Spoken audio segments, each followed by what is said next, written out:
Hi everyone, welcome back to our channel. Today, we're going to learn about Spanish articles so you can use them correctly in your conversations.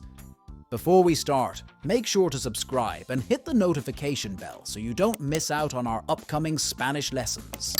Let's start with the basics. In English, we use the and a as articles. In Spanish, we have a bit more variety.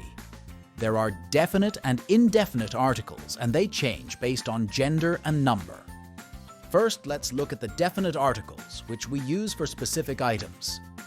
El is for singular, masculine nouns, and la for singular, feminine nouns. For plural forms, we use los for masculine and las for feminine nouns. Now, let's move on to indefinite articles. These are used when we are referring to non-specific items.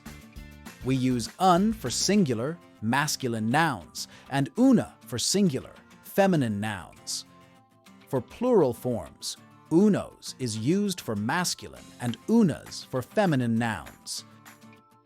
Remember, it's crucial to match the article with the gender and number of the noun.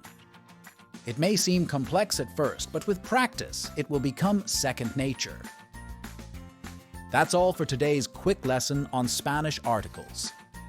Keep practicing, and soon you'll master this essential part of Spanish grammar. Until next time.